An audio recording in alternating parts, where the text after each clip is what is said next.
Mass movement for freedom എന്ന ഹിസ്റ്ററിയുടെ 6ാമത്തെ ചാപ്റ്ററാണ് നമ്മളിന്ന് സ്റ്റാർട്ട് ചെയ്തത്.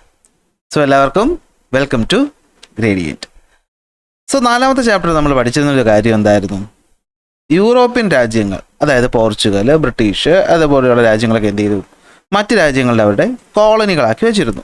അത്തരത്തിൽ ഇംഗ്ലണ്ട് എന്ന് പറയുന്ന രാജ്യത്തിൻ്റെ ഒരു കോളനി ആയിരുന്നു നമ്മുടെ ഇന്ത്യ എന്ന് പറയുന്ന രാജ്യം. അത് നമ്മൾ എന്ത് ചെയ്തു? പഠിച്ചു.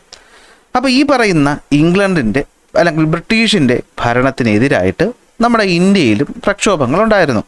കാരണം നിങ്ങൾക്കറിയാം, അങ്ങനെയാണ് 1947 ഓഗസ്റ്റ് 15 നമ്മൾ എന്ത് ചെയ്യുന്നത്? ബ്രിട്ടീഷുകാരുടെ കയ്യിൽ നിന്നും ഇൻഡിപെൻഡൻ്റ് ആയിട്ട് മാറുന്നത്. അപ്പോൾ ഈ ഇൻഡിപെൻഡൻസിന് വേണ്ടി നമ്മുടെ നാട്ടിൽ ഒരുപാട് പ്രക്ഷോഭങ്ങൾ നടന്നിരുന്നു. ആ പ്രക്ഷോഭങ്ങൾക്കൊക്കെ തുടക്കം കുറിച്ചൊരു സംഘടന അല്ലെങ്കിൽ മെയിൻ സംഘടന എന്ന് പറയുന്നത് നമ്മുടെ ഇന്ത്യൻ നാഷണൽ കോൺഗ്രസ് ആണ്. 1885 ഇത് എന്ത് ചെയ്യുന്നത്? രൂപീകരിക്കുന്നത്. അപ്പോൾ ഈ പറയുന്ന 85 രൂപീകരിച്ചെങ്കിലും ജനങ്ങളെല്ലാവരുടെയും ഒരു പിന്തുണയൊന്നും ഇതിന് കിട്ടിയിട്ടില്ലായിരുന്നു. അതിൻ്റെ കാരണം എന്താണെന്ന് വെച്ച് കഴിഞ്ഞാൽ, ഒന്ന്, അത്യാവശ്യം സമ്പന്നരുടെ ഒരു സംഘടനയാണിതെന്നും സാധാരണക്കാരുടെ പ്രശ്നങ്ങളൊന്നും ഇവർ നോക്കുന്നില്ലെന്നൊക്കെ പറഞ്ഞ പല പ്രശ്നങ്ങളും ഒക്കെ ഉണ്ടായിരുന്നു. എങ്കിലും ഈ പറയുന്ന ഇന്ത്യൻ നാഷണൽ കോൺഗ്രസിൻ്റെ പ്രക്ഷോഭങ്ങളൊക്കെ ഒരു മാസ് മൂവ്മെൻ്റ് ആയിട്ട് മാറുന്നത്, മാസ് മൂവ്മെൻ്റ് എന്ന് വെച്ചാൽ എന്താ? ജനങ്ങളെല്ലാവരുടെയും പാർട്ടിസിപ്പേഷനോട് കൂടിയുള്ള ഒന്നായിട്ട് മാറുന്നത് ഒരാളുടെ വരവോട് കൂടിയാണ്. അദ്ദേഹമാണ് ആര്? നമ്മുടെ രാഷ്ട്രപിതാവായിട്ടുള്ള മോഹൻദാസ് കരംചന്ദ് ഗാന്ധി, അഥവാ നമ്മുടെ ഗാന്ധിജി എന്ന് പറയുന്ന അദ്ദേഹം. അപ്പോൾ ഗാന്ധിജിയുടെ വരവോടുകൂടി നമ്മുടെ ഈ പറയുന്ന ഇന്ത്യയിലെ ഈ പറയുന്ന സ്വാതന്ത്ര്യ പ്രക്ഷോഭങ്ങളൊക്കെ ഒരു മാസ് മൂവ്മെൻ്റ് ആയിട്ട് മാറി. അത്തരം മാസ് മൂവ്മെൻറ്റുകൾ തുടങ്ങുന്നത് 1919 ഓക്കെ. അപ്പോൾ ഈ 19 തൊട്ട് അങ്ങോട്ടുള്ള നമ്മൾ ഈ പറയുന്ന സ്വാതന്ത്ര്യം കിട്ടുന്നവരെയുള്ള കാലത്തെ പ്രധാനപ്പെട്ട ഇവൻറ്റുകളാണ് നമ്മൾ എന്ത് ചെയ്യാൻ പോകുന്നത്, അല്ലെങ്കിൽ സമരങ്ങളാണ് നമ്മൾ എന്ത് ചെയ്യാൻ പോകുന്നത്, ഈ ഒരു ചാപ്റ്ററിൽ പഠിക്കാനായിട്ട് പോകുന്നത്. സോ നിങ്ങൾ ആദ്യമായിട്ടാണ് നമ്മുടെ ചാനൽ കാണുന്നതെങ്കിൽ ഉറപ്പായിട്ടും ചാനൽ സബ്സ്ക്രൈബ് ചെയ്യുക. നോട്ട് കിട്ടാൻ വേണ്ടിയിട്ട് ടെലഗ്രാം, വാട്സാപ്പ് ചാനലുകളിൽ ജോയിൻ ചെയ്യുക. നോട്ട് ഉടനെ തന്നെ നമ്മൾ എന്ത് ചെയ്യും? അപ്ലോഡ് ചെയ്യും. അപ്പോൾ നമ്മുടെ ടെക്സ്റ്റ് ബുക്കിൻ്റെ PDF ഇതുവരെ കിട്ടിയിട്ടില്ല എങ്കിലും നമ്മൾ നേരത്തെ ക്ലാസ്സുകൾ അപ്ലോഡ് ചെയ്ത് പോകുന്നത് കൊണ്ട് ഞാൻ നമ്മുടെ സ്റ്റുഡൻസിൻ്റെ കയ്യിൽ നിന്ന് ടെക്സ്റ്റ് ബുക്കിന് ഫോട്ടോ എടുത്ത് വാങ്ങിച്ചിട്ട് ആ ഫോട്ടോ PDF ആക്കി വെച്ചിട്ടാണ് പഠിപ്പിക്കുന്നത്. അപ്പോൾ അതുകൊണ്ട് തന്നെ ക്ലാരിറ്റി കുറവുണ്ടായിരിക്കും. അതുപോലെ തന്നെ ഇന്നത്തെ ക്ലാസ്സിൽ തൽക്കാലം മലയാളം നമുക്ക്, അതായത് വേർഡ്സിൻ്റെ ഒന്നും ആവശ്യം വരുമെന്നും തോന്നുന്നില്ല, പക്ഷേ മലയാളം PDF എനിക്ക് കിട്ടിയില്ല. അപ്പോൾ അതുകൂടി ഉൾപ്പെടുത്താൻ വരുന്ന ക്ലാസ്സുകളിൽ ഞാൻ ശ്രമിക്കുന്നതായിരിക്കും. അപ്പോൾ നമ്മൾ പറഞ്ഞ കാര്യം എന്താണ്? ഇന്ത്യയിലെ സ്വാതന്ത്ര്യ പ്രക്ഷോഭങ്ങളെന്ന് പറയുന്നത് ഒരു മാസ് മൂവ്മെൻ്റ് ആയിട്ട് മാറുന്ന ആര് കാരണമാണ്, അല്ലെങ്കിൽ ആരുടെ വരവോടുകൂടിയാണ്? അത് നമ്മുടെ സ്വന്തം മഹാത്മാ ഗാന്ധിയുടെ വരവോടുകൂടിയാണ്. അപ്പോൾ നമ്മുടെ മഹാത്മാഗാന്ധി വരവോടുകൂടി എന്ന് പറയുമ്പോൾ അദ്ദേഹം എവിടെ ആയിരുന്നു? അതിന് മുമ്പ് ഇന്ത്യയിലല്ലായിരുന്നു. അദ്ദേഹം സൗത്ത് ആഫ്രിക്കയിലായിരുന്നു. എവിടെയായിരുന്നു? സൗത്ത് ആഫ്രിക്കയിലായിരുന്നു. അതായത് ഇന്ത്യയിലെ ഗുജറാത്തിലെ പോർബന്ദറിൽ ജനിച്ചെങ്കിലും അദ്ദേഹം എന്ത് ചെയ്യാണ്? 1893 എങ്ങോട്ട് പോകുന്നു? സൗത്ത് ആഫ്രിക്കയിലോട്ട് പോകുന്നു. അവിടെ ഒരു ജോലിക്കായിട്ട് പോവുകയാണ്. ഇനി ഈ ഗാന്ധിജിയുടെ വരവ്, അല്ലെ, ഗാന്ധിജി അപ്പോൾ ഇത്രയും കാലം ഇന്ത്യയിലില്ല. പെട്ടെന്ന് ഗാന്ധിജി ഒരു ദിവസം എന്ത് ചെയ്യുന്നു? ഇന്ത്യയിലോട്ട് വരുന്നു. അപ്പോൾ ഈ വന്ന ഗാന്ധിജിക്ക് ഈ പറയുന്ന ബ്രിട്ടീഷുകാർ എന്തുകൊണ്ടാണ് ഇത്ര വില കൊടുത്തേ? നിങ്ങളത് ചിന്തിച്ചിട്ടുണ്ടോ? അല്ലേ? സമരം ചെയ്യുന്ന ഒരാൾക്ക് ഒരിക്കലും ബ്രിട്ടീഷുകാർ റെസ്പെക്റ്റ് ഒന്നും കൊടുക്കാൻ പോകുന്നില്ല, അവരെ എതിരാളിയായിട്ടേ കാണുള്ളൂ. പക്ഷേ ഗാന്ധിജി അവരങ്ങനെ അല്ല കണ്ടിരുന്നത്. ബ്രിട്ടീഷുകാർക്കൊരു ബഹുമാനമുള്ളൊരു വ്യക്തിയായിരുന്നു ഗാന്ധിജി എന്ന് പറയുന്നത്. അതിനൊരു തെളിവാണ് ഇതാ ഇവിടെ കാണുന്നത്. 1922 ഒരു ട്രയൽ, ഒരു കുറ്റവിചാരണ നടക്കുന്നുണ്ട് കോടതിയിൽ വെച്ചിട്ട്. അതിനാണ് നമ്മൾ ദ ഗ്രേറ്റ് ട്രയൽ എന്ന് വിളിക്കുന്നത്. ഇത് ഗവൺമെൻറ് സർക്യൂട്ട് ഹൗസ് അഹമ്മദാബാദിൽ 18 മാർച്ച് 1922 നടക്കുന്നത്. ആരാ പ്രതി? നമ്മുടെ സ്വന്തം മഹാത്മാ ഗാന്ധിജി. ആരാ അവിടെ കേസ് കൊടുത്തേക്കുന്നത്? അത് ബ്രിട്ടീഷ് ഗവൺമെൻറ് ആണ് കേസ് കൊടുത്തേക്കുന്നത്. ജഡ്ജിൻ്റെ പേരാണെന്ത്? ബ്രൂംഫീൽഡ്. വാദിക്കുന്ന അഡ്വക്കേറ്റിൻ്റെ പേരാണെന്ത്? സ്ട്രാങ് മാൻ. ഓക്കെ, എന്താണ്? സ്ട്രാങ് മാൻ. അപ്പോൾ ഇവിടെ ഈ പറയുന്ന സംഭവം നിങ്ങൾ വായിച്ചു നോക്കുമ്പോൾ നിങ്ങൾക്ക് മനസ്സിലാക്കാൻ പറ്റും ബ്രിട്ടീഷുകാർ എത്ര ബഹുമാനത്തോടെയാണ് ഗാന്ധിജിയെ കണ്ടിരുന്നതെന്ന്. അതായത് കുറ്റവാളിയാണെന്ന് തെളിഞ്ഞു. കാരണം അദ്ദേഹം യങ് ഇന്ത്യ എന്ന് പറയുന്ന അദ്ദേഹത്തിൻ്റെ ഒരു പത്രത്തിൽ ഈ പറഞ്ഞ 15 ഇവിടെ എത്തുന്നുണ്ടല്ലോ, ഇത് 22 15 തൊട്ട് 19, 17, 18, 19 വരെയുള്ള കാലങ്ങളിൽ ബ്രിട്ടീഷുകാരുടെ തെറ്റായ നയങ്ങളും അവരുടെ മോശപ്പെട്ട കാര്യങ്ങൾക്കൊക്കെ എതിരായിട്ട് ആർട്ടിക്കിൾ എഴുതുമായിരുന്നു യങ് ഇന്ത്യയിൽ. അപ്പോൾ അത് രാജ്യവിരുദ്ധമാണെന്ന് കണ്ടിട്ട് ബ്രിട്ടീഷുകാർ എന്ത് ചെയ്യുന്നു? അദ്ദേഹത്തിന് പ്രതിയാക്കി കേസെടുക്കുകയാണ് ചെയ്യുന്നത്. ആ കേസിൻ്റെ വിചാരണയാണ് നടക്കുന്നത്. വിചാരണയിൽ ഗാന്ധിജി കുറ്റം സമ്മതിക്കുകയും ചെയ്തു. അതായത് ഞാൻ അങ്ങനെ തന്നെയാണ് എഴുതിയത്. അപ്പോൾ എന്ത് ചെയ്തു? ശിക്ഷ വിധിച്ചു.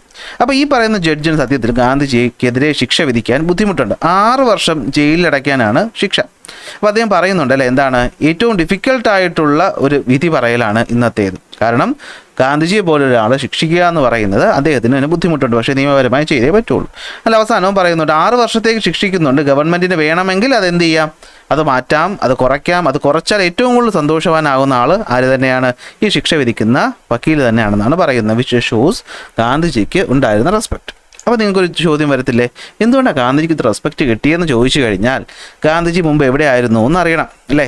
ഈ പറയുന്ന 15 വന്നു എന്നേ ഉള്ളൂ. അതിനു മുമ്പ് അദ്ദേഹം എന്ത് ചെയ്തുകൊണ്ടിരിക്കുകയായിരുന്നു എന്ന് അറിയില്ലായിരുന്നു. നമ്മുടെ കൈദി സിനിമയ്ക്ക് അതൊക്കെ പറയുന്ന പോലെ അദ്ദേഹത്തിന് ഒരു പൂർവ്വകാലമുണ്ട് ഇവിടെ സൗത്ത് ആഫ്രിക്കയിൽ. അപ്പോൾ 1893 സൗത്ത് ആഫ്രിക്കയിലേക്ക് പോകുന്ന മഹാത്മാഗാന്ധിജി ആദ്യം അവിടെ കുറേ റേഷ്യൽ ഡിസ്ക്രിമിനേഷനൊക്കെ ഫേസ് ചെയ്യുന്നു.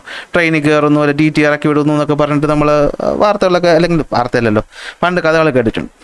അങ്ങനെ ഈ പറയുന്ന 1900 സമയത്ത് അവിടെ സൗത്ത് ആഫ്രിക്കയിൽ ഒരു യുദ്ധം നടക്കുന്നു. യുദ്ധത്തിൻ്റെ പേരാണ് ബുവർ വാർ എന്ന് പറയുന്നത്. അതായത് ബുവർ വംശത്തിൽ അല്ലെങ്കിൽ ബുവർ കോളനി അല്ലെങ്കിൽ ട്രൈബിൽപ്പെട്ട ആൾക്കാരും ബ്രിട്ടീഷ് ഗവൺമെൻറ്റും തമ്മിൽ അവിടെ യുദ്ധം നടക്കുകയാണ്. ബ്രിട്ടീഷുകാർ അവിടെ കോളനി ആയിരുന്നല്ലോ.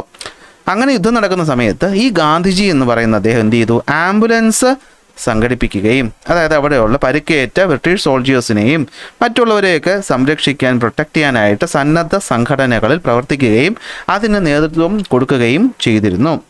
അങ്ങനെ അദ്ദേഹത്തിന് ബ്രിട്ടീഷുകാർക്കിടയിൽ ഒരു ഗുഡ് മാർക്ക് ഉണ്ടായിരുന്നു. കാരണം അന്ന് ബ്രിട്ടീഷ് സോൾജിയേഴ്സിനെ അദ്ദേഹം എന്ത് ചെയ്തിട്ടുണ്ടായിരുന്നു, സഹായിച്ചിട്ടുണ്ടായിരുന്നു. മാത്രമല്ല അവിടെ ഈ പറയുന്ന കോൺഗ്രസ് ഒക്കെ തുടങ്ങി. ഒരു ബ്രിട്ടീഷുകാർക്കൊക്കെ അറിയാം ഇദ്ദേഹം എന്ന് പറയുന്ന ഒരാളുണ്ട്, സൗത്ത് ആഫ്രിക്കയിലുണ്ട്, ഞങ്ങൾക്ക് കുറേ നല്ല കാര്യങ്ങളൊക്കെ ചെയ്തിട്ടുണ്ട്. അങ്ങനെ ബ്രിട്ടീഷുകാർക്ക് ഇഷ്ടപ്പെടുന്ന ഒരാളാണ് അദ്ദേഹം. അങ്ങനെ ഇരിക്കുകയാണ് 15 ഇങ്ങോട്ട് വരുന്നത്, എല്ലാം അവസാനിപ്പിച്ച് അദ്ദേഹം ഇന്ത്യയിലോട്ട് എത്തുന്നത്. അങ്ങനെ ഇന്ത്യ വരുമ്പോൾ തന്നെ ബ്രിട്ടീഷുകാർ അദ്ദേഹത്തിന് പിടിച്ചൊരു അവാർഡ് കൊടുക്കും. കൈസർ-ഇ-ഹിന്ദ് എന്നാണ് അവാർഡിൻ്റെ പേര്. ഇതൊന്നും നിങ്ങൾ അറിഞ്ഞിരിക്കണം എന്ന് നിർബന്ധമില്ല, പക്ഷേ ഇതൊക്കെ അറിഞ്ഞാലേ നമുക്കൊരു മനസ്സിലാക്കി പഠിക്കുമ്പോൾ കുറച്ച് ഈസി ആവുള്ളൂ. അതുകൊണ്ടാണ് ഇത് പറയുന്നത്. എന്ത് കിട്ടുന്നു, കൈസർ-ഇ-ഹിന്ദ് എന്ന് പറയുന്ന അവാർഡൊക്കെ കൊടുക്കുന്നു. ഈ പറയുന്ന സ്ഥലത്ത് അതിനെ പറ്റിയിട്ടൊക്കെ എന്ത് ചെയ്യുന്നുണ്ട്, ബുവർ വാറിനെ പറ്റിയിട്ടും ഗാന്ധിജി തിരിച്ചു വരുന്നതിനെ പറ്റിയിട്ടൊക്കെ പറയുന്നുണ്ട്. സോ അത് ഔട്ട് ഓഫ് ടെക്സ്റ്റ് ആണെങ്കിലും നിങ്ങൾ എന്ത് ചെയ്യണം, ഒന്ന് അറിഞ്ഞിരിക്കണം. സൗത്ത് ആഫ്രിക്കയാണ് മഹാത്മാഗാന്ധിയുടെ പൊളിറ്റിക്കൽ ട്രെയിനിങ് ഗ്രൗണ്ട്. അവിടെ നിന്ന് രാഷ്ട്രീയം പഠിച്ചിട്ടാണ് അദ്ദേഹം വരുന്നത്. അങ്ങനെ എന്ത് ചെയ്യുന്നു, ഇന്ത്യയിലോട്ട് എത്തുന്നു 1915. അങ്ങനെ ഈ 15 അദ്ദേഹം ആദ്യം കാലങ്ങളിൽ ഒരു 15, 16, 17, 18 വർഷങ്ങളിൽ അദ്ദേഹം എന്ത് ചെയ്യുന്നു, രാജ്യത്ത് നടക്കുന്ന ചെറിയ ചെറിയ പ്രശ്നങ്ങളിൽ ഇടപെടും. ആ പ്രശ്നങ്ങളെ പറ്റിയാണ് നമ്മൾ ഇന്ന് മെയിനായിട്ട് പഠിക്കാൻ പോകുന്നത്. 19 ആകുമ്പോഴത്തേക്കും ഓൾ ഇന്ത്യ ലെവലിൽ തന്നെ ഈ പറയുന്ന ഗാന്ധിജിക്ക് റെക്കഗ്നീഷൻ കിട്ടുകയും അത് പ്രകാരം അദ്ദേഹം പല പല സ്ട്രഗിളുകളും സ്റ്റാർട്ട് ചെയ്യുകയും ചെയ്യുന്നു. അതാണ് നമ്മുടെ ചാപ്റ്ററിൻ്റെ തുടക്കം എന്ന് പറയും. അപ്പോൾ നോക്കിയേ freedom movement under Mahatma Gandhi leadership starting from 1919. ഈ യൂണിറ്റിൽ നമ്മൾ ഇത്രയും കാര്യമാണ് പഠിക്കാൻ പോകുന്നത്. അപ്പോൾ നമുക്ക് നോക്കാം. ഞാൻ പറഞ്ഞല്ലോ, ഞാൻ ചാപ്റ്റർ തുടങ്ങിയപ്പോൾ ഒരു കാര്യം പറഞ്ഞു. ഇവിടെ പറഞ്ഞ കാര്യമാണ് ഞാൻ പറഞ്ഞത്. എന്താണെന്ന് വെച്ചാൽ 1885 കോൺഗ്രസ് പാർട്ടി വന്നു. പക്ഷേ മഹാത്മാഗാന്ധി വന്നപ്പോഴാണ് ഇതൊരു മാസ് മൂവ്മെൻ്റ് ആയിട്ട് മാറിയെന്ന് പറഞ്ഞു. അപ്പോൾ എന്തായിരിക്കും മഹാത്മാഗാന്ധിയുടെ പ്രത്യേകത? ബ്രിട്ടീഷുകാരെ അവിടെ സഹായിച്ചു എന്നുള്ള ബ്രിട്ടീഷുകാർക്ക് ഇഷ്ടപ്പെടുന്ന കാര്യം. ഇന്ത്യൻ ജനതയ്ക്ക് എന്തുവാണ് മഹാത്മാഗാന്ധിയോട് ഇത്ര സ്നേഹം തോന്നാനുള്ള കാരണം? സോ പ്രധാനമായിട്ടും മഹാത്മാഗാന്ധിയോട് ഇന്ത്യൻ ജനതയ്ക്ക് സ്നേഹം ഉണ്ടാകാനുള്ള കാരണം എന്താണെന്ന് വെച്ച് കഴിഞ്ഞാൽ, ഒന്ന്, അദ്ദേഹം എന്താ ചെയ്തത്, നോൺ വയലൻസിനാണ് ഇമ്പോർട്ടൻസ് കൊടുത്തത്. അതായത് അക്രമമൊന്നുമല്ല, എന്താണ്, സമാധാനപരമായിട്ട് ഉള്ള സമരങ്ങൾക്കാണ് അദ്ദേഹം ഇമ്പോർട്ടൻസ് കൊടുത്തത്. മാത്രമല്ല നമ്മുടെ ഇന്ത്യയിലുള്ള എല്ലാ ജനവിഭാഗങ്ങളും, സാധാരണ പെസൻസ്, ജോലിക്കാർ, സ്ത്രീകൾ, കുട്ടികൾ, ഇവരൊക്കെ എന്ത് ചെയ്തു, ഉൾക്കൊള്ളിക്കുന്ന രീതിയിലുള്ള പ്രക്ഷോഭങ്ങളാണ് സംഘടിപ്പിച്ചത്. അപ്പോൾ ജനപങ്കാളിത്തം എന്ന് പറയുന്നത് നന്നായിട്ട് വന്നു. അങ്ങനെ എല്ലാവരുടെയും യൂണിറ്റി വന്നു. സോഷ്യലായിക്കോട്ടെ, മതപരമായിക്കോട്ടെ, അതുപോലെ ജാതീയമായിക്കോട്ടെ, എല്ലാവരെയും എന്ത് ചെയ്തു, ഒരുമിച്ച് കൊണ്ടുവരാനായിട്ട് ശ്രമിച്ചു. അങ്ങനെ ഈ പറയുന്ന നോൺ വയലൻസ് എന്ന് പറയുന്നത് ജനങ്ങൾക്ക് തോന്നിയ നല്ലൊരു പ്രക്ഷോഭ രീതിയാണ്. യുദ്ധവും വെടിവെപ്പും തോക്കും ഒന്നുമില്ലാതെ സമാധാനപരമായിട്ട് സമരത്തിലൂടെ ജയിക്കാമെന്നും സമരത്തിലൂടെ നമുക്ക് നമ്മുടെ ആവശ്യങ്ങൾ അറിയിക്കാമെന്നും അദ്ദേഹം എന്ത് ചെയ്തു, കാണിച്ചു കൊടുത്തു. അങ്ങനെ അദ്ദേഹം സമരം ചെയ്ത് വിജയിപ്പിച്ച 3 മൂവ്മെൻറ്റുകളെ പറ്റി നമ്മൾ പഠിക്കണം. ഒന്ന് ചമ്പാരൻ മൂവ്മെൻറ്റ്, മറ്റൊന്ന് അഹമ്മദാബാദ് മിൽ സ്ട്രൈക്ക്, മറ്റൊന്ന് ഖേദ മൂവ്മെൻറ്റ്. ഇത് 3ലും മഹാത്മാഗാന്ധി പങ്കെടുക്കുകയും അതിലൂടെ നോൺ വയലൻസ് പ്രക്ഷോഭ രീതികളിലൂടെ വിജയിച്ച 3 എണ്ണമാണ്. അതാണ് നമ്മളുടെ ടെക്സ്റ്റ് ബുക്കിൽ ആദ്യം പഠിക്കാൻ പോകുന്നത്. അപ്പോൾ discuss the changes brought about by the leadership of Mahatma Gandhi in the freedom movement of India and prepare a note എന്ന് പറഞ്ഞാൽ നിങ്ങൾ ഈ കാര്യമാണ് പറയേണ്ടത്. Mahatma Gandhi's leadership transformed India's freedom movement by making it a mass based inclusive and moral rooted in non violence resistance. എന്ന് വെച്ചാൽ non വയലൻസിൽ ഊന്നിക്കൊണ്ട് എല്ലാവരെയും ഉൾക്കൊള്ളിച്ചുകൊണ്ട് ഒരു മാസ് ബേസ്ഡ് സ്ട്രഗിളാക്കി മാറ്റാൻ ഗാന്ധിജിക്ക് സാധിച്ചു. അപ്പോൾ അദ്ദേഹത്തിൻ്റെ ലീഡർഷിപ്പ് അങ്ങനെയായിരുന്നു. അതായത് വലിയ ആൾക്കാർ മാത്രമല്ല, എല്ലാവരെയും ഉൾപ്പെടുത്തും.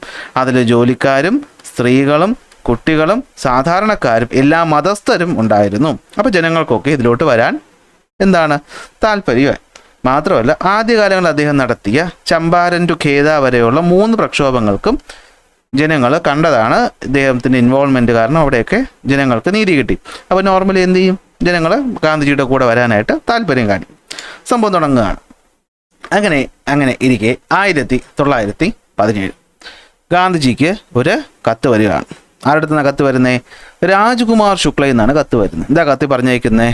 മേരാ ഭായി ഗാന്ധിജി യഹാ ആവോ, യഹാ എന്ന് വെച്ചാൽ കഹാം, ബീഹാർ മേ ആവോ, Bihar may Champaran may ബഹുത്ത് ബടാ problem ഹോ രഹാ ഹേ എന്ന് പറഞ്ഞ് എന്ത് ചെയ്തു, ഒരു കത്തയച്ചു. ആര്? രാജീവ് കുമാർ ശുക്ല. ഇത് കേട്ടപാടെ ഗാന്ധിജി എന്ത് ചെയ്തു? മേമി അബി ആത്താഹോ എന്ന് പറഞ്ഞിട്ട് അദ്ദേഹം എന്ത് ചെയ്തു? ഗുജറാത്തിലുണ്ടായിരുന്ന ഗാന്ധിജി നേരെ ഇങ്ങോട്ട് പോയി, ബീഹാറിലോട്ട് പോയി. ഉത്തർപ്രദേശിൻ്റെ അപ്പുറത്ത് കിടക്കുന്ന ബീഹാർ നിങ്ങൾക്കറിയാമല്ലോ അല്ലെ? ബീഹാർ തലസ്ഥാനം പാട്ന, ഗംഗാ നദിയൊക്കെ ഒഴുകി പോകുന്ന ബീഹാർ, അല്ലെങ്കിൽ ബീഹാറികൾ ഉള്ള ബീഹാർ. അപ്പോൾ ഈ ബീഹാറിലോട്ട് എന്ത് ചെയ്യുന്നു? അദ്ദേഹം പോകുന്നു. ബീഹാർ മേ ഗയ. ബീഹാറിൻ്റെ പ്രശ്നം എന്താണെന്ന് വെച്ച് കഴിഞ്ഞാൽ ബീഹാറിൽ ബ്രിട്ടീഷ് പ്ലാന്റേഴ്സ്, അതായത് ഈ പറയുന്ന ബ്രിട്ടീഷ് മുതലാളിമാർ ജനങ്ങളടുത്ത് പറഞ്ഞു, നിങ്ങളുടെ ലാൻഡിൻ്റെ മൊത്തം ഭാഗത്തിൻ്റെ 20-3 ഭാഗം, അതിപ്പോൾ അറിഞ്ഞില്ലെങ്കിലും കുഴപ്പമൊന്നുമില്ല, നിങ്ങളുടെ മൊത്തം ലാൻഡിൻ്റെ ഒരു ഭാഗത്തിൽ നിങ്ങൾ നിർബന്ധമായും എന്ത് കൾട്ടിവേറ്റ് ചെയ്യണം? നീലം കൃഷി ചെയ്യണം. നീലം എന്ന് വെച്ച് കഴിഞ്ഞാൽ നമ്മൾ ഇംഗ്ലീഷിൽ ഇൻഡിഗോ എന്ന് പറയും. ഇത് പറയും ഇൻഡിഗോ എന്ന് പറയും. അപ്പോൾ ആരാ മഹാത്മാഗാന്ധിയെ ക്ഷണിച്ച്? രാജീവ് കുമാർ ശുക്ലയാണ് ഗാന്ധിജി എന്ത് ചെയ്യുന്നത്? ക്ഷണിക്കുന്നത്.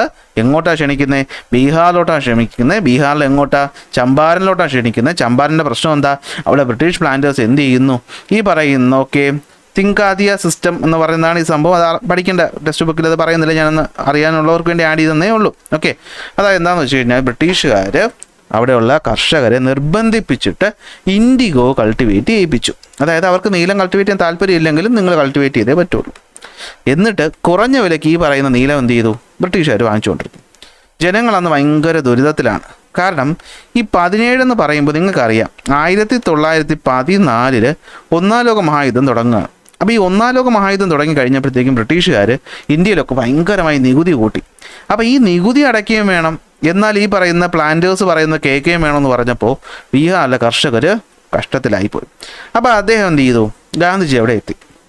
പക്ഷെ ഗാന്ധിജി പറഞ്ഞാൽ ബ്രിട്ടീഷുകാർ എന്ത് ചെയ്യും? കേൾക്കും. അവിടെയുള്ള സാധാരണ രാജീവ് കുമാർ ശുക്ലയും കൂട്ടുകാരും ഒക്കെ ചെന്ന് പറഞ്ഞപ്പോഴത്തേക്കും ബ്രിട്ടീഷുകാർ പറഞ്ഞു ജാവോ എന്ന് പറഞ്ഞ് എന്ത് ചെയ്തു? പറഞ്ഞു വിട്ടു. പക്ഷെ ഗാന്ധിജി വന്നപ്പോൾ അവരെന്ത് പറഞ്ഞു? ആവോ എന്ന് പറഞ്ഞിട്ട് എന്ത് ചെയ്തു? ഗാന്ധിജിയെ ഒരു മെമ്പറാക്കിക്കൊണ്ട് ഒരു കമ്മീഷൻ അപ്പോയിൻറ്റ് ചെയ്തു. എന്നിട്ട് പറഞ്ഞു, നിങ്ങൾ എന്ത് ചെയ്യുക, പോയി എന്താണ് പ്രശ്നങ്ങളെന്ന് പഠിച്ചിട്ട് പോകാമെന്ന് പറഞ്ഞിട്ട് അദ്ദേഹം എന്ത് ചെയ്തു? പഠിച്ചിട്ട് പറഞ്ഞു, ഇത് വലിയ മുഷ്കിൽ കാം ഹേ, എന്താണ് ഇത് ശരിയല്ല, പാവപ്പെട്ട നമ്മുടെ കർഷകർ ഹേ, അവരെന്ത് ചെയ്യരുത്, ഇങ്ങനെ ബുദ്ധിമുട്ടിക്കരുത് ഹേ എന്നൊക്കെ പറഞ്ഞപ്പോൾ ബ്രിട്ടീഷുകാർ പറഞ്ഞു, എന്നാൽ ശരി, നമുക്ക് എന്ത് ചെയ്യാം, ഈ ഫോഴ്സ്ഡ് ഇൻഡിഗോ കൾട്ടിവേഷൻ അങ്ങ് നിർത്താം, ഇനി നിർബന്ധിപ്പിക്കുകയൊന്നുമില്ല, വേണമെന്നുള്ളവൻ കൾട്ടിവേറ്റ് ചെയ്താൽ മതി എന്ന് പറഞ്ഞു. നാട്ടുകാരൊക്കെ കൈയടിച്ചു. ഗാന്ധിജി അവിടെ എന്തായി? സ്റ്റാറായി അല്ലേ? ഗാന്ധിജി അവിടെ എന്ത് ചെയ്തു? നമ്മുടെ പോയിന്റ് എടുത്തു അല്ലേ? ഗാന്ധിജി എന്തായി? പവർ കൂട്ടി, പോയിന്റ് കൂട്ടി. അങ്ങനെ ഗാന്ധിജിയെ ജനങ്ങൾക്കൊക്കെ ഇഷ്ടപ്പെട്ടു. അങ്ങ് ബീഹാറിൽ ഗാന്ധിജിയുടെ പേരെത്തി.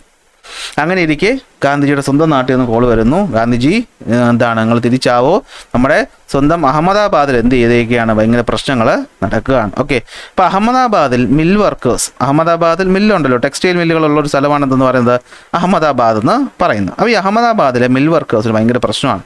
എന്ന് വെച്ചാൽ ഇവിടെ ഉള്ളവർക്ക് നേരെ വേണ്ട എന്ത് കിട്ടുന്നില്ല? ശമ്പളം കിട്ടുന്നില്ല. ഓക്കെ, ഇപ്പോൾ ബ്ലേഗ് ബോണസും കാര്യം എന്നൊക്കെ പറയും. നമ്മൾ അത്ര ഡെപ്തി പഠിക്കേണ്ട ആവശ്യമില്ല, ടെക്സ്റ്റ് ബുക്കിൽ കാര്യം പറഞ്ഞില്ല അല്ലേ? പറഞ്ഞിട്ട് വരാം, നോക്കിയോ. അപ്പോൾ Gandhiji after having return to India from South Africa first turned his attention to local movements. ചെറിയ മൂവ്മെൻറ്റുകൾ ശ്രദ്ധ കൊടുത്തു. അങ്ങനെയാണ് 1917 അദ്ദേഹം എന്ത് ചെയ്തു? ഇൻഡിഗോ കൾട്ടിവേറ്റേഴ്സ്, ചമ്പാരനിലെ ഇൻഡിഗോ കൾട്ടിവേറ്റേഴ്സിന് അടുത്തോട്ട് എന്ത് ചെയ്തു? ചെന്നു. ഓക്കെ, അപ്പോൾ ഇൻഡിഗോ കൾട്ടിവേറ്റേഴ്സിന് അടുത്തിട്ട് ചെന്നു. ആരാ ക്ഷണിച്ചത്? രാജീവ് കുമാർ ശുക്ലയാണ് ക്ഷണിച്ചത്. അങ്ങനെ ചെന്നിട്ട് എന്ത് പറ്റിയത്? European planters were exploiting the indigo cultivators. As a result of Gandhiji's intervention the British administration appointed a commission with Gandhiji as the member to investigate ഇത്. എന്നിട്ട് എന്ത് ചെയ്തു? ഇഷ്യൂ സോൾവ് ചെയ്തു. അങ്ങനെ ഇരിക്കും അദ്ദേഹം ഇങ്ങോട്ട് പോകുന്നു. അടുത്ത വർഷം ഇങ്ങോട്ട് പോകുന്നു, അഹമ്മദാബാദിൽ പോകുന്നു. അഹമ്മദാബാദ് എവിടെയാണ്? ഗുജറാത്തിലാണ്. ഇതായിരുന്നു ഡിമാൻഡഡ് എ വേജ് ഹൈക്ക് അല്ലേ? അവർക്ക് പ്ലേഗ് ബോണസും അതുപോലെ ഈ പറയുന്ന അഹമ്മദാബാദിലെ ആൾക്കാർക്ക് ശമ്പളം വേണമെന്ന് പറഞ്ഞിട്ട് അവർ പ്രൊട്ടസ്റ്റ് ചെയ്യായിരുന്നു. ബ്രിട്ടീഷുകാരത് കേൾക്കുന്നുണ്ടായിരുന്നില്ല. ഗാന്ധിജിയോട് എന്ത് ചെയ്തു? എത്തി. അദ്ദേഹം എന്ത് ചെയ്തു? Fast went on a fast എന്ന് വെച്ചാൽ എന്താ? ഫാസ്റ്റായിട്ട് ചെന്നെന്നാണോ? അല്ല, പട്ടിണി അല്ലേ? എന്താണ്? പട്ടിണി സമരം ആരംഭിച്ചു എന്ന് വെച്ചാൽ എന്താ? സത്യാഗ്രഹം ആരംഭിച്ചു. ഈ പറയുന്ന ബോണസ് കൊടുക്കുന്നവരെ ഞാൻ ജലപാനം കഴിക്കില്ല എന്ന് പറഞ്ഞ് ഗാന്ധിജി അവിടെ എന്ത് ചെയ്തു, സമരമായിരുന്നു. അപ്പോൾ ഗാന്ധിജി അന്ന് ബ്രിട്ടീഷുകാർക്ക് ഇന്ത്യക്കാരുടെ സപ്പോർട്ട് വേണം. കാരണം ഒന്നാം ലോക മഹായുദ്ധം നടക്കുകയാണ്. ഈ യുദ്ധത്തിനും മറ്റു കാര്യങ്ങൾക്കും ഇന്ത്യക്കാരുടെ സപ്പോർട്ട് വേണം.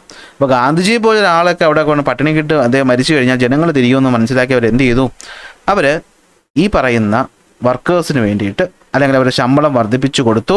വീണ്ടും എന്ത് ചെയ്തു, ഗാന്ധിജി അടിപൊളിയായി.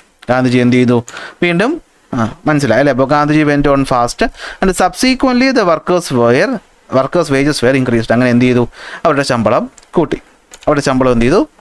ഗാന്ധിജി സ്ട്രൈക്സ് അഗെയിൻ, രണ്ടാമത്തെ തവണയും ഗാന്ധിജി ജയിച്ചു. അങ്ങനെ ഇരിക്കെ ഗുജറാത്തിലെ തന്നെ ഖേദ എന്ന് പറയുന്ന സ്ഥലത്തുള്ള ആൾക്കാർ വിളിച്ചു, ഗാന്ധിജി നിങ്ങൾ എന്ത് ചെയ്യുക, ഇങ്ങോട്ട് വരിക, ഇവിടെ മൊത്തം പ്രശ്നമാണ്. ഓക്കെ, ഇവിടെ ക്രോപ്പ് ഫെയിലിയർ ആണ്, കൃഷിനാശം ഒന്ന് സംഭവിച്ചിരിക്കുകയാണ്, മൊത്തം നാച്ചുറൽ കലാമിറ്റി വന്ന് ഇവിടെ മൊത്തം കൃഷിനാശമാണ്. പക്ഷേ ബ്രിട്ടീഷുകാർ എന്ത് കേൾക്കുന്നില്ല, അവർ ടാക്സ് കുറയ്ക്കാൻ തയ്യാറാവുന്നില്ല. ഞങ്ങളെ വിലാണെങ്കിലോ ടാക്സ് കൊടുക്കാനായിട്ട് ഹമാരാ പാസ് മൈസ നെഹി ഹേ, കാശില്ല എന്ന് പറഞ്ഞു. അപ്പോൾ ഗാന്ധിജി എന്ത് പറഞ്ഞു, എന്നാൽ നിങ്ങളൊരു കാര്യം ചെയ്യും, നിങ്ങൾ ടാക്സ് കൊടുക്കണ്ട, നിങ്ങൾ എന്ത് ചെയ്യുക, നിങ്ങൾ കട്ടയ്ക്കൊണ്ട് ഞാൻ കൂടെ ഉണ്ടെന്ന് പറഞ്ഞിട്ട് സിവിൽ ഡിസൊബീഡിയൻസ് മൂവ്മെൻറ്റ്, അതായത് നിയമലംഘനത്തിന് അവരെ സപ്പോർട്ട് ചെയ്തു. അവിടെയും ആൾക്കാർ എന്ത് ചെയ്തു, അല്ലെങ്കിൽ ബ്രിട്ടീഷുകാർ എന്ത് ചെയ്തു, ശരി ഗാന്ധിജി പറഞ്ഞല്ലേ, എന്ത് ചെയ്യാം, ഈ പറയുന്ന ആൾക്കാർക്ക് നോൺ വയലൻസ് സ്ട്രഗിളൊക്കെ നടത്തിക്കൊണ്ടിരുന്നത് കണ്ടപ്പോൾ അന്ന് വരെ എന്താണ് പ്രക്ഷോഭങ്ങളൊക്കെ നടക്കുന്നുണ്ട്, എങ്കിലും എന്താണ് മറ്റ് വയലൻസ് ഒക്കെയാണ്. ഒരു ഭാഗത്ത് തീവ്രവാദ പ്രസ്ഥാനമൊക്കെ ഇങ്ങനെ പ്രശ്നങ്ങളൊക്കെ ഉണ്ടായിക്കൊണ്ടിരിക്കുന്ന കാലമാണ്. ബംഗാൾ പാർട്ടീഷൻ, ബംഗാൾ വിഭജനമൊക്കെ നിങ്ങൾ പഠിച്ചിട്ടുണ്ടാവുമല്ലോ അല്ലേ. അങ്ങനെ കുറച്ച് മോശമായിട്ട് പോകുമ്പോഴാണ് ഗാന്ധിജിയെ പോലെ ഒരു നല്ല മനുഷ്യൻ വന്നിട്ട് എന്ത് ചെയ്യുവാണ്, ഒരു പ്രശ്നമില്ല, ഞാനിവിടെ പട്ടിണി കിടന്ന് മരിക്കും, നിങ്ങൾ എൻ്റെ ശവത്തിൽ ചവിട്ടിയിട്ട് ഇത് ചെയ്യുമെന്നൊക്കെ പറഞ്ഞപ്പോഴത്തേക്കും ബ്രിട്ടീഷുകാർക്ക് സങ്കടമായി. അവരെന്ത് ചെയ്തു, ഗാന്ധിജി ഉൾപ്പെട്ട് ന്യായമായ കാര്യങ്ങളെല്ലാം അവർ അംഗീകരിച്ച് കൊടുത്തു. അങ്ങനെ ആദ്യത്തെ 3 കേസുകളിലും ആര് ജയിച്ചു, ഗാന്ധിജിയുടെ പ്രക്ഷോഭം ജയിച്ചു. So Gandhiji fought for the peasants of Kheda in Gujarat. The cultivators of Kheda were unable to pay taxes due to natural calamities. They launched a movement demanding tax remission, tax കുറയ്ക്കുക. Gandhiji toured the village and encouraged them. Eventually the government agreed to pay grant tax remission. അങ്ങനെ tax കുറച്ചു. Okay, അങ്ങനെ എന്ത് പറ്റി, ഒരു പുതിയ ദേശീയ നേതാവ് ഉടലെടുക്കുകയാണ്. ബീഹാറിലെ പ്രശ്നത്തിന് ബീഹാറിലുണ്ട്, ഗുജറാത്തിലുണ്ട്, ഇനി വേറെ എവിടെയെങ്കിലും ഉണ്ടെങ്കിൽ ഞാൻ വരാൻ റെഡിയാന്ന് പറഞ്ഞപ്പോൾ ജനങ്ങൾക്കൊരു നായകനെ കിട്ടി. അല്ലെ, എന്ത് കിട്ടി, ജനങ്ങൾക്കൊരു നായകനെ കിട്ടി. KGF റോക്കി ബായിയെ കിട്ടിയ ആ പറയുന്ന ആൾക്കാരെ പോലെ എന്ത് ചെയ്യുന്നു, നമ്മുടെ ഇന്ത്യക്കാർക്കും ഒരു ഗാന്ധിജിയെ കിട്ടി. സോ ഈ പറയുന്ന മഹാത്മാഗാന്ധിയുടെ പൊളിറ്റിക്കൽ ഐഡിയോളജി എല്ലാവർക്കും അങ്ങ് ഇഷ്ടപ്പെട്ടു. എന്താണ്, സത്യാഗ്രഹം, പ്രത്യേകിച്ച് ബുദ്ധിമുട്ടൊന്നുമില്ല, സമരം വിളിച്ചങ്ങിരുന്നാൽ മതി. മാത്രമല്ല ഇത് നോൺ വയലൻസ് ആണ്, ആരും ഉപദ്രവിക്കുന്നില്ല, അടിയില്ല, ബഹളമില്ല, സമാധാനപരമായിട്ടുള്ള കാര്യങ്ങളാണ്. അങ്ങനെ ജനങ്ങൾക്ക് ഈ പറയുന്ന പ്രക്ഷോഭ രീതി ഇഷ്ടപ്പെടുകയും എല്ലാവരും മുന്നിലോട്ട് വന്നിട്ട് സമരം ചെയ്യാൻ നമ്മൾ റെഡിയാണെന്ന് പറഞ്ഞ് വരികയും ചെയ്തു. ഇതാണ് 3 കേസ്. അപ്പോൾ 3 കേസ് നിങ്ങൾക്ക് ഓക്കെയാണോ? എങ്കിൽ ഈ ടേബിൾ ഫില്ല് ചെയ്യാൻ നിങ്ങളെ കൊണ്ട് പറ്റത്തില്ലേ? ചമ്പാരൻ 1917, മഹാത്മാഗാന്ധി ഇന്ത്യയിലോട്ട് തിരിച്ചെത്തിയത് 1915, കൈസറി ഹിന്ദ് കിട്ടിയത് 1915, 16 ഒരു വർഷമൊക്കെ റെസ്റ്റ് എടുത്തിരിക്കുകയായിരുന്നു. അങ്ങനെ 17 ചമ്പാരൻ സത്യാഗ്രഹം, ഇൻഡിഗോ കൾട്ടിവേറ്റേഴ്സിന് വേണ്ടിയിട്ട് ബീഹാറിൽ, അഹമ്മദാബാദ് അടുത്ത കൊല്ലം ശമ്പള വർധനവ് ടെക്സ്റ്റൈൽ മിൽ വർക്കേഴ്സിന് വേണ്ടിയിട്ട്, ഖേദ അതേ വർഷം ടാക്സ് കുറയ്ക്കാൻ വേണ്ടിയിട്ട്, 3ലും ഗാന്ധിജി ജയിക്കുന്നു. അപ്പോൾ ഇവിടെ ഒരു ടേബിൾ ഫില്ല് ചെയ്തിട്ടുണ്ട്. അപ്പോൾ ചോദ്യം, identify the features of early movement in which Gandhiji participated in India and prepare A chart. ഇനി ഈ പറയുന്ന മാപ്പിൽ സ്ഥലങ്ങൾ മാർക്ക് ചെയ്യാനാണ്. നിങ്ങൾക്കറിയാമല്ലോ, ഈ പറയുന്ന ഇന്ത്യ എടുത്തു കഴിഞ്ഞാൽ ഈ ഭാഗത്താണ് ബീഹാർ വരുന്നത്, ഈ ഭാഗത്താണ് ഗുജറാത്ത് വരുന്നത്. അപ്പോൾ ഗുജറാത്തിൽ അഹമ്മദാബാദും ഖേദയും, ഇവിടെയാണ് എന്ത്, ഈ പറയുന്ന ചമ്പാരനും ഉള്ളത്. ഓക്കെ, ഇനി പറഞ്ഞ മറ്റൊരു ചോദ്യം എന്താണ്, ഇമ്പാക്റ്റ് ഓഫ് ദിസ് മൂവ്മെൻറ്റ്. ഈ മൂവ്മെൻറ്റുകളുടെ ഇമ്പാക്റ്റ് എന്തായിരുന്നു, അല്ലെങ്കിൽ പ്രധാനപ്പെട്ട ഫീച്ചേഴ്സ് എന്തായിരുന്നു എന്ന് ചോദിച്ചാൽ നിങ്ങൾ പറയണം. Through these movement Gandhiji introduced satyagraha and non violence resistance to the masses. അല്ലേ, ജനങ്ങൾക്ക് എന്ത് പറഞ്ഞു കൊടുത്തു, പുതിയൊരു രീതിയായിട്ടുള്ള സത്യാഗ്രഹവും നോൺ വയലൻസ് റെസിസ്റ്റൻസും പറഞ്ഞു കൊടുത്തു. അങ്ങനെ ജനങ്ങളെ എന്ത് ചെയ്യാൻ പറ്റി, ഒരുമിച്ച് യുണൈറ്റ് ചെയ്യാനായിട്ടും അവരുടെ പ്രശ്നങ്ങൾ ഈ പറയുന്ന ആൾക്കാരിലേക്ക് എത്തിക്കാനും, അങ്ങനെ നേഷൻ വൈഡ് ക്യാമ്പയിനുകൾ ബ്രിട്ടീഷുകാർക്കെതിരെ നടത്താനും ഗാന്ധിജിക്ക് സാധിച്ചു. അങ്ങനെ കൂടുതൽ എന്ത് ചെയ്തു, ആൾക്കാർ ഇങ്ങോട്ട് വരാൻ തുടങ്ങി. അങ്ങനെ അതിന് ഇൻസ്പയർ ചെയ്തു ലക്ഷക്കണക്കിന് ആൾക്കാരെ. എല്ലാവരും ഗാന്ധിജി പറയുന്ന കേട്ട് സമരത്തിനിറങ്ങാൻ തയ്യാറായി നിൽക്കുകയായിരുന്നു. അപ്പോൾ ഇതാണ് സംഭവം, ഇതാണ് ഫസ്റ്റ് പാർട്ടി പഠിക്കാനുള്ളത്. ഓക്കെ അല്ലേ. നെക്സ്റ്റ് വരുന്നത് എന്തുവാ, India and the first world war ആണ്. ഞാൻ നേരത്തെ പറഞ്ഞു 1914 തൊട്ട് 1918 വരെയാണ് ഒന്നാം ലോക മഹായുദ്ധം. അപ്പോൾ അതിൽ ബ്രിട്ടീഷിൻ്റെ കോളനിയായ ഇന്ത്യ ബ്രിട്ടീഷുകാർക്ക് വേണ്ടി എന്ത് ചെയ്യണം, യുദ്ധത്തിനും പോകണം, അതിന് വേണ്ടിയിട്ടുള്ള സാധനങ്ങൾ സപ്ലൈ ചെയ്യുകയും വേണം. അങ്ങനെ സപ്ലൈ ചെയ്തപ്പോൾ ഇന്ത്യയിലെ കർഷകരുടെ അവസ്ഥ വളരെ മോശമായിരുന്നു. ഓക്കെ, എന്താ പറ്റിയത്, കർഷകരുടെ അവസ്ഥ വളരെ മോശമായിരുന്നു. അതായത് അഡീഷണൽ വാർ ടൈം ടാക്സ് ജനങ്ങളുടെ മേൽ ചുമത്തി. അപ്പോൾ ജനങ്ങൾക്ക് അത് ഇഷ്ടപ്പെട്ടോ? ഇല്ല. Huge quantities of food grains were exported for the soldiers which led to severe food shortage. നാട്ടിൽ ഭയങ്കര ക്ഷാമമായി, ഉള്ളതൊക്കെ പാക്ക് ചെയ്ത് എങ്ങോട്ട് കൊടുക്കുകയാണ്? സോൾജിയേഴ്സിന് കൊടുക്കുകയാണ്. ക്രോപ്പ് ലോസസ് ആൻഡ് എപ്പിഡമിക്സ്, അല്ലെ, ആൾക്കാർക്ക് കൃഷിനാശവും അതുപോലെ തന്നെ പകർച്ചവ്യാധികൾ വന്നു. അങ്ങനെ ആൾക്കാർ ഒരുപാട് പേര് പട്ടിണി മൂലം മരിക്കുകയും ചെയ്തു. ഇതൊക്കെ എപ്പോൾ നടക്കുകയാണ്? ഈ 14-18 കാലഘട്ടത്തിൽ നടക്കുകയാണ്. ആ 15-ലല്ലേ ഗാന്ധിജി വരുന്നത്.